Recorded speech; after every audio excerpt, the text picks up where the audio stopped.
I'm glad to invite you to Hana Talks. Hana Talks is a medium to convey various things. We work through light discussion with various figures and work with you to explore the extraordinary that you never imagined. So come on and stay there because you will regret losing a great part of our awesome journey. Just relax and enjoy the show.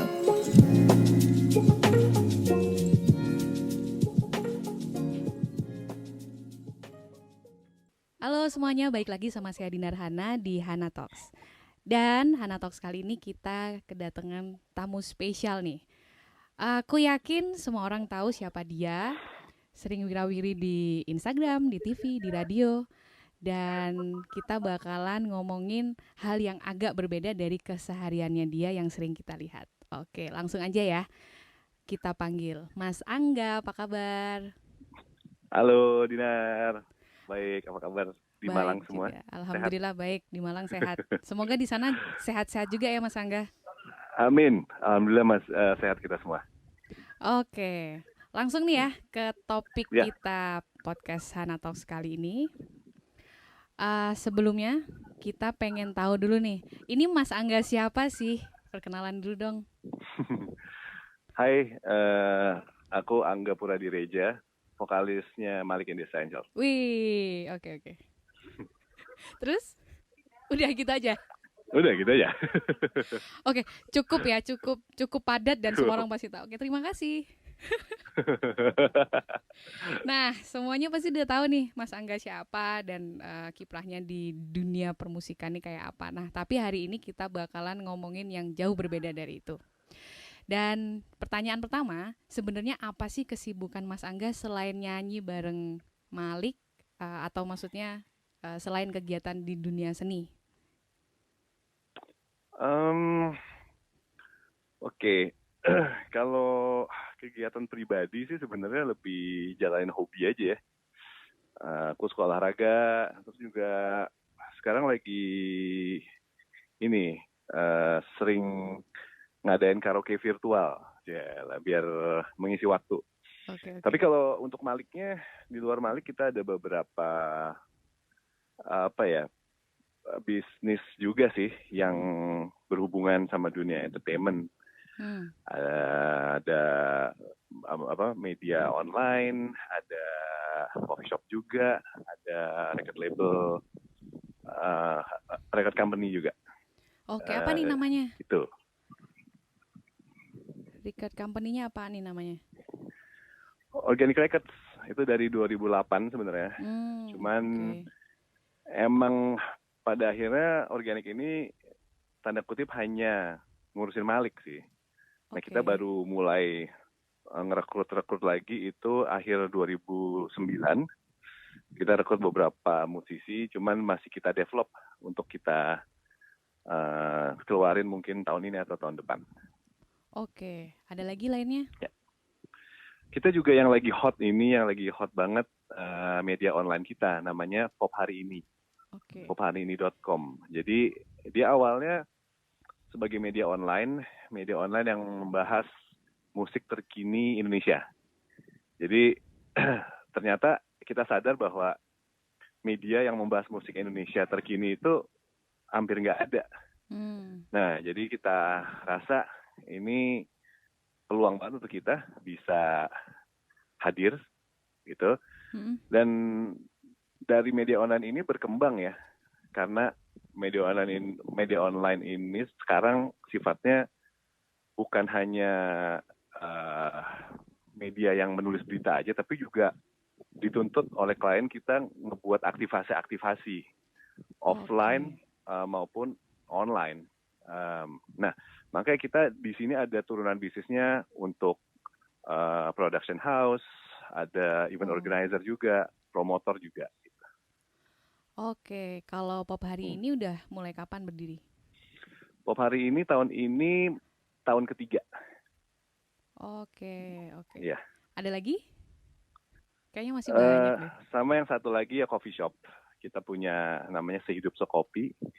Cuman di era ini kita lagi tutup dulu. Kita lagi mikir nih. Jadi Sehidup Sekopi itu nama kedua. Sebelumnya ada Backyard Coffee. Jadi kita emang belum terlalu serius ya mendalami coffee shop ini karena emang kita bukan di sini fieldnya, kita mencoba partnership dengan beberapa orang. Cuman kebetulan ada era pandemi ini, kita pikir apakah mau dibuka lagi untuk dine-in-nya atau online aja, kita masih mikir sih. Tapi ya itu dia, coffee shop cukup jadi bisnis yang kita udah lama kerjain juga sejak 2012. Oke, ada lagi? Udah gitu dulu. Oh iya, sama kita berpartneran sama sebuah podcast namanya Inspigo, Inspigo.id. Ya, jadi kita partnership juga, punya kepemilikan di sana juga. Untuk podcastnya kita ngisi untuk beberapa edisi podcastnya, dan juga karaoke virtual yang aku jalanin itu tayangnya di Inspigo.id itu. Yang setiap malam minggu itu ya? Tiap malam minggu itu. Oke. Nah, ini kan bidangnya macam-macam nih sebenarnya ya.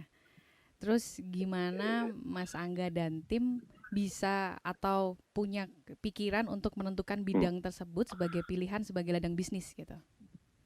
Oke. Kalau beberapa bisnis yang berhubungan sama musik, sebenarnya itu pengembangan dari ngobrol-ngobrol santai anak-anak Malik sih.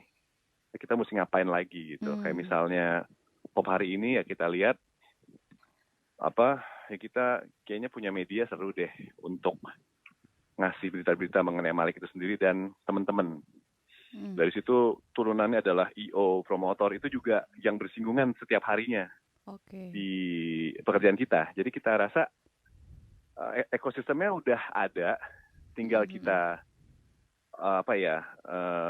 kita trigger lagi untuk menjadi lahan bisnis buat kita gitu. Nah, kalau yang lainnya kayak misalnya podcast gitu ya, atau coffee shop, itu juga sebenarnya berhubungan secara tidak langsung. Cuman ini peluang sih sebenarnya, peluang-peluang yang hadir pada saat kita nge-develop sesuatu. Itu nggak sengaja juga, kayak misalnya coffee shop, kita baru punya aset ruko gitu. Terus kita lihat lantai 2, 3, 4-nya itu udah keisi. Nah, lantai 1-nya buat apa ya gitu loh. Kita pikir, apa ya, buat nongkrong kali ya, coffee shop. Oke. Nah, itu sih sebenarnya kalau coffee shop se-casual itu. Terus kalau podcast juga seperti itu. Jadi kita waktu itu sempat lagi proses pembentukan popharini.com yang ya kita anggap itu sebuah startup ya. Tiba-tiba teman aku dari Amerika balik ke Indonesia buat startup juga. Dia ngelihat kita punya ketertarikan ke arah situ dan dia ngelihat juga kita sebagai partner cocok, dia nawarin untuk gimana kalau lo join sama kita. Terus kita lihat bisnisnya, kita lihat orang-orang di dalamnya, asik, seru. Terus kita lihat juga bisnis startup waktu itu dan sekarang menjanjikan. Kita belum masuk ke bisnis itu ya, why don't we gitu, just give it a try. Akhirnya kita masuk di situ. Gitu. Keren. Nggak keren ya? Biasa Keren banget. Oke. Nah, ini kan dari awal dari Malik, kemudian ke media digital dan lain sebagainya yang tadi di-mention bahwa itu adalah sebenarnya turunan dan peluang yang diambil. Tapi pasti marketnya sendiri juga berbeda kan ya. Nah, gimana nih Mas Angga determine the right market for the business? Sorry, agak putus tadi. Oke, aku ulangi ya. Ini di-cut ya. Ya. Oke. Ya. Halo? Oke, jelas? Ya. Oke. Nah, ini kan tadi udah disampaikan kalau mungkin awalnya dari Malik, kemudian ada peluang-peluang yang diambil, jadi banyak bisnis-bisnis baru yang bisa diciptakan dan dikembangkan gitu kan. Nah, tapi di setiap bisnis yang baru itu kan marketnya pasti berbeda, ada yang beda gitu ya. Nah, how you determine the right market for your business? Oke. Sebenarnya kita penentuan itu datang dari ngobrol-ngobrol sama teman-teman juga, sama partner-partner kita gitu. Yang kita rasa tanda kutip setengah yakin ya dengan market, itu turunan yang kita ngerti aja kayak di dunia musik. Misalnya popharini.com. Kita rasa ini anak muda nih, butuh info nih mengenai musik. Terus ini kayaknya skena lagi gede nih. Nah kita ngincer misalnya market skena. Itu based on apa yang kita udah lakuin sehari-hari aja. Nggak ada data analitik yang gimana banget. Paling ya data analitik dari ya kita lihat di Instagram, follower Malik seperti apa. Terus kita juga lihat dari beberapa data analitik dari teman-teman yang lain. Tapi kalau yang misalnya podcast, kita sih lebih nggak ngelihat dari marketnya dulu sih. Kita lebih ngelihat dari partnership-nya dulu. Baru kita belajar marketnya gitu. Oke. Gitu. Nah pada saat kita ngejalanin baru kelihatan bahwa ada irisannya sama Malik di sisi yang ini. Oke, kita ngelakuin hal itu. Ya begitu aja. Oke, jadi kayak kesimpulannya lebih memenuhi kebutuhan market yang selama ini udah ada, misalnya dari Malik, terus ada kebutuhan info tentang musik, terus ada kebutuhan yang bisa disampaikan lewat podcast, kayak gitu mungkin ya? Iya. Oke, terus kalau Malik sendiri udah berapa tahun sih, Mas Angga? 18 tahun. Wow, oke. Nah, lama juga ya? Lumayan. Alhamdulillah. Ternyata ya. udah lulus SMA itu kalau punya anak ya. Oke. Ini yang pengen kita tanyakan, gimana maintain market yang selama ini udah 18 tahun, katakanlah 18 tahun, karena dimulai dari Malik sendiri, kemudian berkembang menjadi bisnis-bisnis yang berbeda. Ya. Nah, pertanyaan ini sebenarnya susah dijawab sama kita karena kita sebenarnya nggak pernah melakukan hal ini secara sengaja ya, bahwa dari sejak Malik ada sampai sekarang how to maintain it setiap tahunnya gimana gitu. Tapi setelah kita lakuin secara organik, kita rasa pertama Malik punya privilege di tahun 2004 itu kita sebagai pioneer di somehow jadi pioneer di jenis album seperti ini. Somehow itu menjadi kayak dikenal banget. Nah, menjadikan yang waktu itu misalnya masih SD, SMP itu udah dengerin lagu kita. Makanya sekarang ini yang sekarang umurnya mungkin udah 30-an, 40-an, itu pendengarnya Malik 18 tahun yang lalu gitu loh. Nah, somehow dengan berkembangnya musik seperti Malik ini menjadi mainstream, pop mainstream, setiap kali orang mendengarkan lagu zaman sekarang pasti akan nge-relate ke lagu-lagu kita gitu. Makanya sekarang kita juga bingung, kita suka bingung gitu, kok bisa sih anak SMP ngundang kita ke pensinya gitu. Setelah dipikir ya mungkin karena sekarang dia dengerin misalnya Tulus, dia akan ngedengerin Malik zaman dulunya gitu. Nah itu yang kita lihat ya. Nah terus mungkin juga kedua karena kita punya keinginan untuk ngedevelop ya, kayak buat pop hari ini, buat organik, buat podcast, somehow pergerakan-pergerakan itu menjadikan kita bergaul sama market-market yang jauh lebih muda daripada kita. Gimana bahasanya, gimana attitude mereka, apa yang mereka biasa omongin, mereka lakuin. Secara nggak langsung, walaupun kita nggak bisa 100% masuk ke budaya mereka, tapi setidaknya masih bisa relate lah beberapa hal gitu.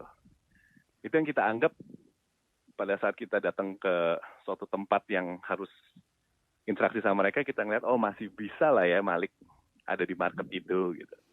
Ya mungkin dua itu ya. Oke.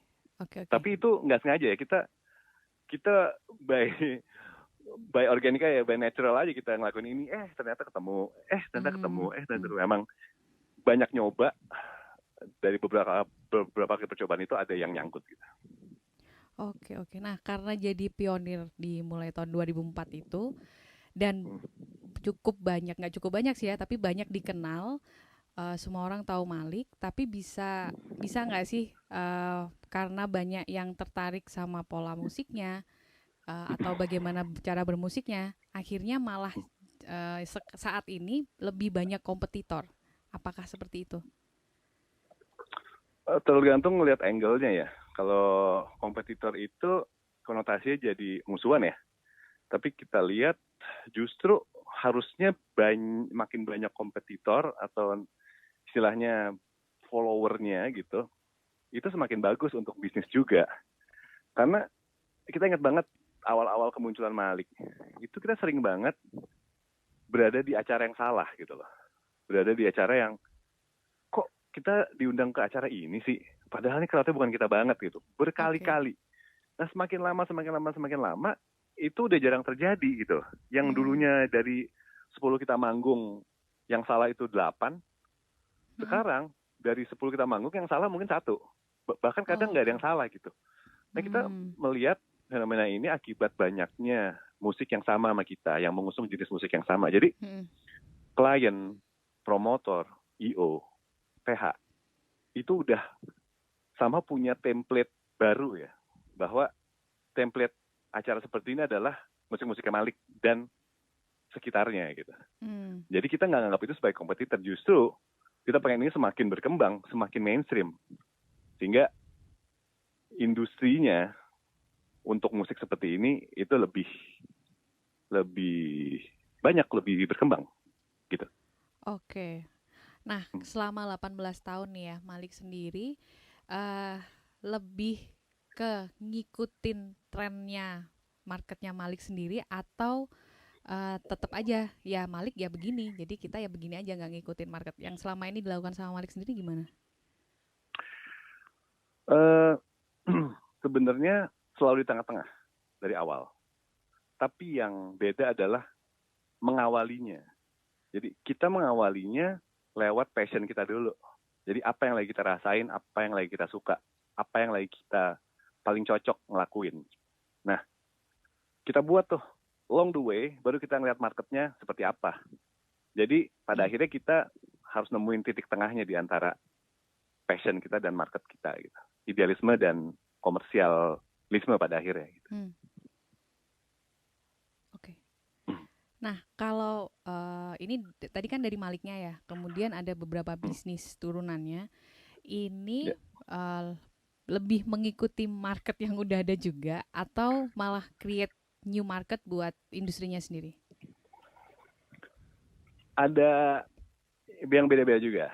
Kalau misalnya popharini.com itu benar-benar dari kita sih. Kita pengen buat sesuatu. Atau Organic Records juga gitu. Karena kita dulu tuh awalnya Malik itu nggak diterima di label manapun, kita pikir kita mesti buat label. Wah, gila. Terus dulu juga kita pikir untuk media, halo? Iya. Oke. Untuk media pun seperti, jadi kita kayak butuh, kita pengen buat startup nih, kita pengen punya media online gitu, yang punya feel yang kebalik-balikan gitu. Nah kita buat. Tapi ada juga yang enggak. Kayak misalnya kita buat sama Inspigo. Itu benar-benar kita dikasih kuliah ya sama partner kita di Inspigo bahwa market adalah seperti ini.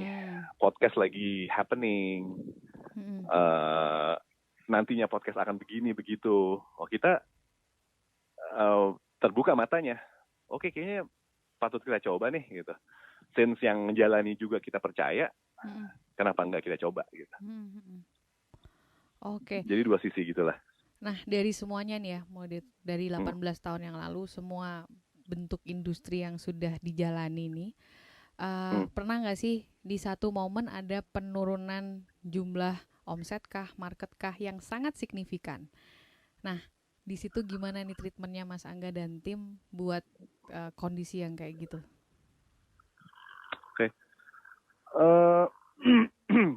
Kalau dari Malik sih, alhamdulillahnya belum ada sampai akhirnya pandemi ini. Yang up and down itu di coffee shop ya. Di coffee shop itu sebenarnya kalau kita lihat belum optimal banget ya. Di samping kita lihat begitu banyak coffee shop yang maju-maju, terus kita membuat coffee shop itu di mana coffee shop lagi happening banget. Tapi kenapa kita jelek gitu? Dan pada akhirnya kita nyikapinnya ya kita berkembang dengan sendirinya aja. Misalnya awalnya kita jalanin sendiri, akhirnya kita partneran sama orang. Sampai akhirnya sekarang ini di era seperti ini mau apa. Jadi karena lini bisnisnya masih ada di sekitaran kita dan belum menyakiti kita secara keuangan banget gitu. Okay. Kita rasa ini masih patut dijalanin. Apalagi kita rasa untuk beberapa bisnis yang kurang berkembang emang kita belum full atensi di situ gitu. Jadi kita sih masih coba terus sedikit-sedikit untuk ngedevelop bisnis itu gitu. Oke. Nah, kalau dari industri musik sendiri ada plan-plan ke depan nggak yang mau dikembangkan apa nih? Sisi musik ini kalau rencana dekatnya sih kita mau keluar album lagi ya. Oke, keluar album lagi. Gara-gara era ini juga kita jadi kan nggak ngapa-ngapain, jadi kita ada sempat waktu untuk keluar album, untuk produksi. Cuman mungkin yang dikembangin ininya ya, bukan latar belakang, sistem pendukung ya. Oke. Kali ini kita bukan hanya label aja yang bergerak, tapi juga PH kita, media online kita, IO kita, semua bergerak untuk ngejalanin ini.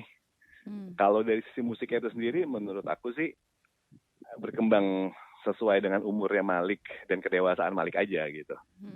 Orang bisa bilang ini adalah kombinasi dari album pertama sama album terakhir atau bagaimana, itu terserah gitu. Cuman yang kita rasain, kita keluar album, satu ekosistem tuh bergerak berbarengan, bukan hanya musiknya aja, tapi lini-lini pendukungnya juga yang kita punya sendiri gitu.